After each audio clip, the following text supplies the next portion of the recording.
This is a screenshot of a statement during the height of the COVID-19 pandemic. It was posted to the Adventist Review website regarding the Adventist health message in light of the pandemic. It says, "I see all kinds of people sick and dying from COVID-19, no matter what we try to do to prevent its spread. But it seems that Adventists respond just by saying stuff to make their ridiculous health message seem relevant." What do you think about that statement?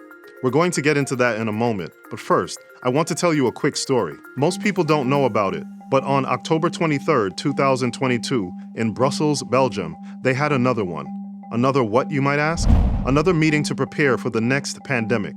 The reason why I said another one is because a similar meeting took place 3 years ago, on October 18th, 2019. It was called Event 201. And it was a sort of war game simulation for pandemics to basically mimic what would happen if a respiratory virus were to spread around the world. And sure enough, a few months later, we all found ourselves thrust into a world that completely changed as countries around the world locked down in an attempt to stop the spread of a novel coronavirus that we now know as COVID-19.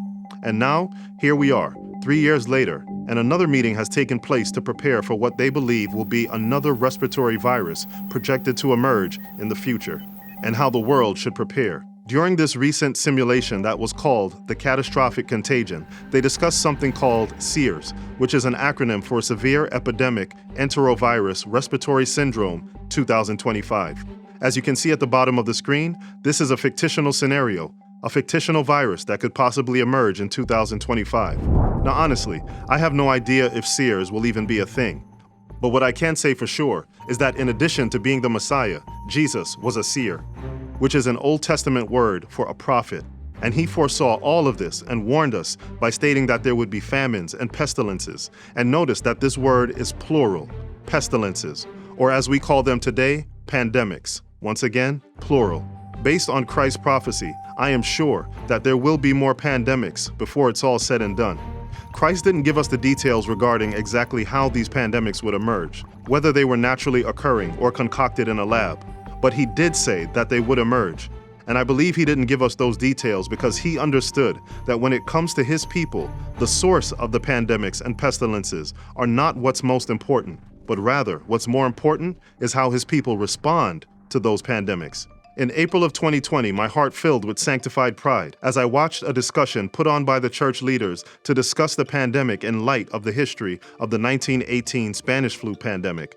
I learned for the first time about the Adventist success during this time and how our health principles were put to the test as our sanitariums saw tremendous success in saving lives while others were losing people by the thousands. I, along with many of you, learned about Hutchinson Adventist Seminary that saw a 100% success rate during the height of the pandemic.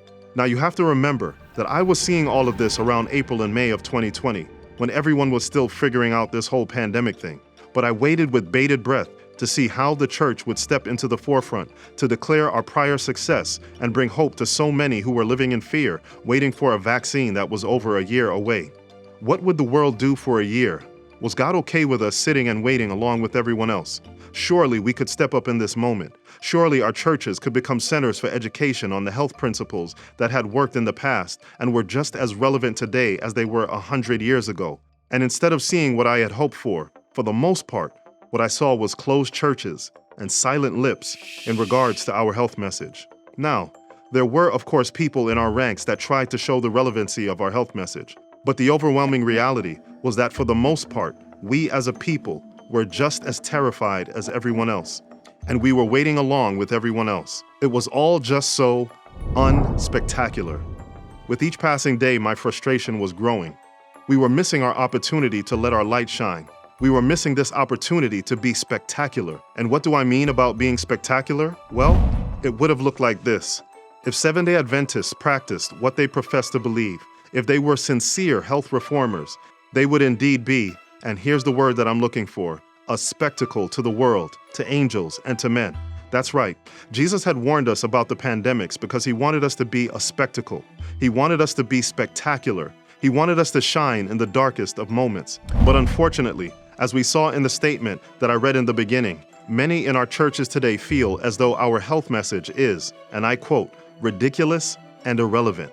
But was and is our health message relevant in a world of pandemics? Should we just put it back on the shelf as a relic of days past? Again, I'm going to answer that statement in a moment, but before I do, I want you to know what I was thinking that summer of 2020 as I waited for us to be spectacular.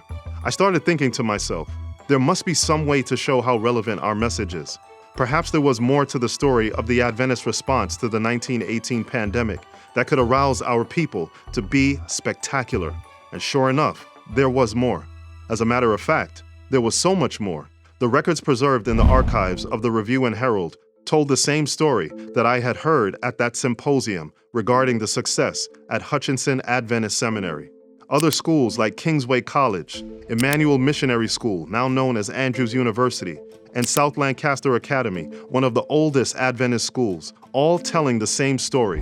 Hundreds of students that were sick, and only one death. This was the story that we told in our docuseries Healthdemic, and highlighted in our video, A Viral Appeal to Adventists. These videos were born out of an attempt to tell our people their story, hoping that we could all be inspired to be spectacular. Here we were, in the summer of 2020 BV, before vaccine. Most people were still waiting in fear, waiting for this savior that was supposed to fix everything. And this hoped-for solution to stop the spread of COVID was still months away. And I'll let you decide if it fixed everything. So was our health message relevant in a 2020 COVID world? Well, the answer to that question is a resounding yes, as these articles from April of 2020 declared emphatically that the overwhelming majority of the people dying from COVID had pre-existing lifestyle diseases like diabetes and heart disease. You know, the same lifestyle diseases that Adventists who practice health reform don't develop nearly as much when compared to the general population. I mean, based on the fact that Adventists in Loma Linda, California are constantly highlighted for living the longest in the country, not having lifestyle diseases is kind of our thing. And this same lifestyle was highlighted on the cover of National Geographic and the Oprah Winfrey Show. But please, take a look at the evidence for yourself. New study highlights potential role of diet. That's nutrition. Exercise may strongly protect against poor COVID-19 outcomes. Exercise. Hydrothermotherapy in prevention and treatment of mild to moderate cases of COVID-19. Water. Dr. Anthony Fauci tells Matthew McConaughey sunlight kills COVID-19. That's sunshine. Influence of cigarettes and alcohol on the severity and death of COVID-19. That's temperance. Respiratory health for better COVID-19 outcomes. That's air. Why it's important to get a good night's sleep during the coronavirus outbreak. That's rest. And finally, stress and depression can potentially damage the efficacy of the COVID-19 vaccine. So, whether you're vaccinated or not, trust in divine power to help you deal with stress is relevant for everyone. Study after study and article after article has shown that every single point of the 8 laws of health, if followed, could have saved lives. And it is increasingly becoming clear that the pandemic merely exposed the healthdemic that was already ravaging the country. Think about that for a moment. From as far back as 1979, scientific studies have showed that within 16 days of living on a plant-based diet, people with diabetes could get off their insulin within a matter of weeks. Could you imagine the impact we could have had if as a people we did a nationwide or worldwide campaign to promote these health principles, to help people deal with their comorbidities, lessening their chances of having severe COVID? How many lives could have been saved? But unfortunately, instead of taking hold of this opportunity, the majority of us stayed silent. Certainly not all, but the majority. Perhaps afraid to rock the boat. Perhaps not thinking that our health message could have really made a difference. And so most of us went along with the status quo, as more and more people died without understanding that 94% of the people who were dying as a direct result of pre-existing health conditions, like diabetes and heart disease. It was just all so unspectacular. And so it went for months as the world waited for the vaccines to arrive, and so many remained huddled in their homes. What a contrast between what we saw in 1918, when the students at South Lancaster Academy, who according to the Review and Herald, were thanked for confidently going out into the community to assist in the work of treating the sick who were suffering from the Spanish flu. I believe this is part of God's calling for us. And as we get closer and closer to the second coming of Christ, according to the great controversy, the pestilences will get more and more frequent. We can no longer neglect the work of healing as it relates to the gospel commission. The healthdemic is still here. The comorbidities are not going anywhere. And when the next pandemic comes, I'm pretty sure they will play just as much of a role in the health outcomes as they did with COVID. As we move on from this pandemic, the establishment has already been looking forward to the next pandemic. They're looking forward to Sears and making preparation for what they believe will come. And what about us? Are we doing the same? The question that I want to pose to you today is, are we satisfied with the status quo?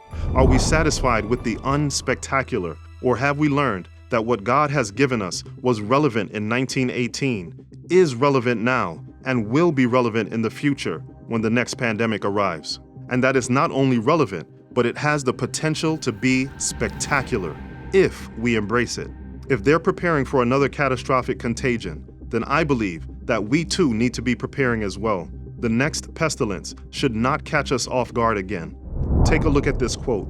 As religious aggression subverts the liberties of our nation, those who would stand for freedom of conscience will be placed in unfavorable positions. For their own sake, they should, while they have opportunity, become intelligent in regard to disease, its causes, prevention, and cure. Those who do this will find a field of labor anywhere. There will be suffering ones, plenty of them, who will need help, not only among those of our own faith, but largely among those who know not the truth. It should be clear that the lifestyle we are living and our health message will once again play a major role in the next pandemic, and this work will be connected to the loss of freedom of conscience prophesied in Revelation 13. We will have another chance to be spectacular.